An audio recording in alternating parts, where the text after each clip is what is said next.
for sisters and our brothers. From a faith perspective, what we are doing when we're not mindful about how we discard our garbage is we are creating what the Bible calls waste.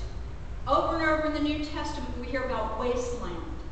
Wasteland is a place where there's little water, where there are few living things. It's totally inhospitable for human habitation.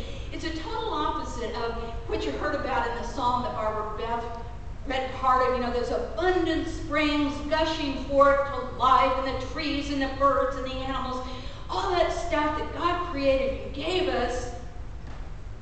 We're taking that and we're doing what Prophet Ezekiel, you also heard, is specifically talking about. We're fouling the water. We're despoiling the land. We are doing exactly what God says, don't do this stuff. And it's not intentional. My guess is there's nobody in here this morning going, well, I think I'll go home and make more garbage and throw it in the landfill so that we can kill more fur seals. If you are thinking that, please talk to me. But it's an issue that needs to be important to all of us. It's not just an issue for, the crunchy granolas or those awful tree huggers. It's an issue for all of us as people of faith. And I was reading this week, one of the other books that I had recommended to you all in this series is a collection of essays called Simpler Living, Compassionate Life. And there's an essay in there by a PhD who is at the University of Wisconsin at Madison. He's in the Environmental Sciences Department. His name is Cal DeWitt. And he lays out some ways of connecting faith with what we do with our garbage. And he says there's some good faith principles that we need to observe more carefully. He says the first thing we need to do is remember our call as God's people to care for God's creation.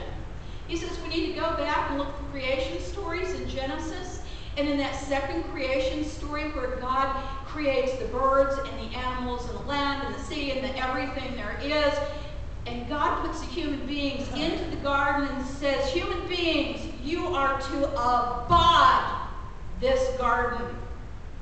To abide and shamar it. That doesn't mean dominate. Those words mean till, nourish, serve, care for this garden. That's our call as people of faith, is to care for this world we've been given.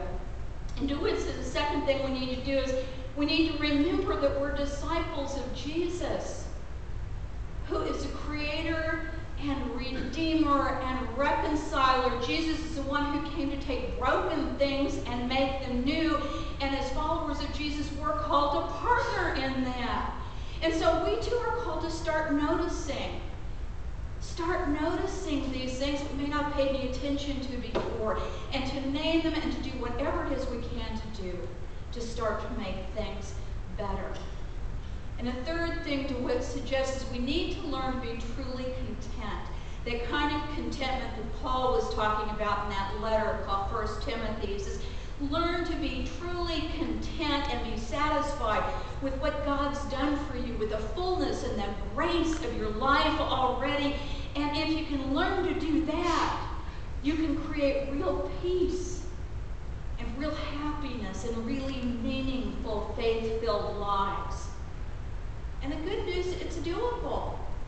It starts with awareness. It starts by saying, well, maybe I could take my plastic stuff over to the recycle bin, or maybe I could collect my newspapers and bring them into church where we have recycle bins.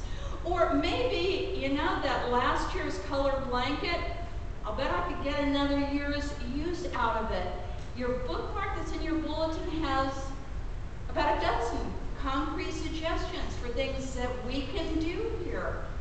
We can reuse things. We can start repairing things. They make super glue. They make duct tape. It's incredible all the stuff you could fix if we want to. And we can choose to dispose of the waste we do produce in ways that do not harm our creation and don't harm other people. And my that after the last 4 weeks of thinking about this or starting to think about this, we'll make one change. If every person in here would make one change, it would make a huge change in the world. And maybe after you've made one, you'll make two. And maybe if you're to start with one. And may God continue to encourage us and help us be creative as we look around and see how we can be God's justice makers in this world.